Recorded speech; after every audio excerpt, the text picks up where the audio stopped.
Welcome to this day for night conversion quick start tutorial for V-Ray for SketchUp. If you would like to follow along, download and open the QS_day for night file. Going from this daytime render to this nighttime shot can be done in a matter of minutes. Let me show you how.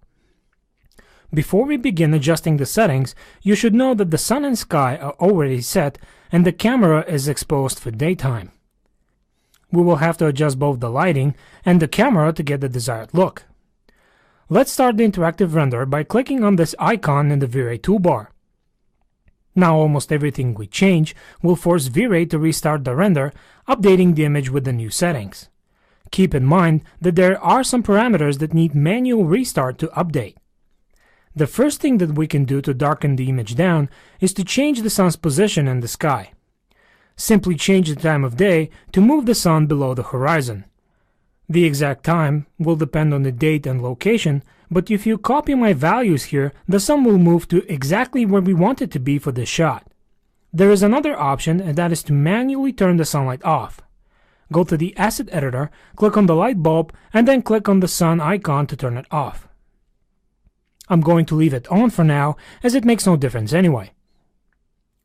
Once you have turned the sun off, we can start working on the sky.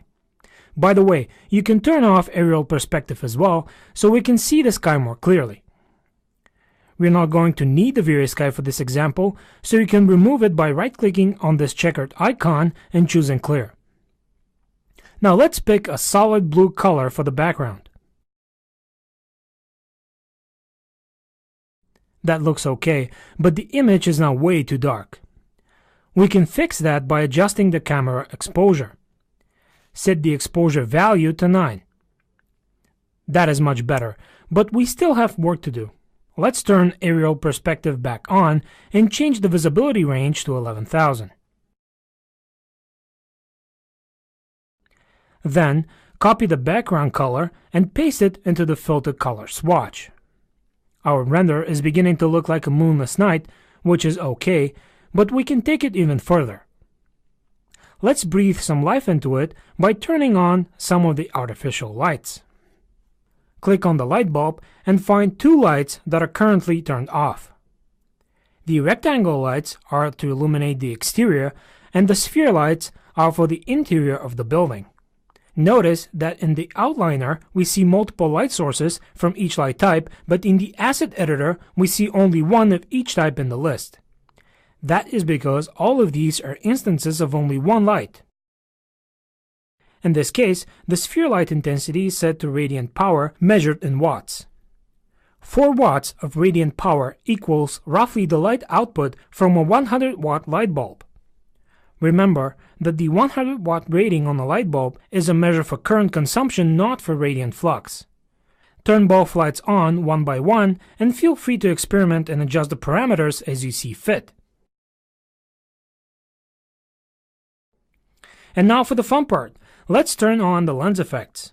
Stop the interactive render, click on the Open Lens Effects Settings icon, and turn on bloom and glare, as well as their respective intensity masks. By default, the lens effects are applied to the whole image. However, in this case, we need the lens effects applied only to the light sources. That's why we need to turn on the intensity mask.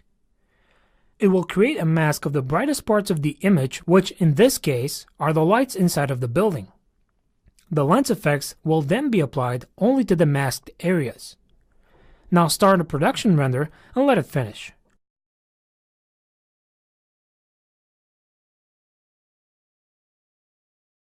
As you can see, as soon as the render completed, V-Ray applied the lens effects. All that is left now is for you to play with the values and get the look that appeals to your eye the most. You can also open the color correction rollout to color grade your render. That's all for this video. Make sure to check out more of our V-Ray for SketchUp Quick Start videos and be on the lookout for new ones. Thank you for watching.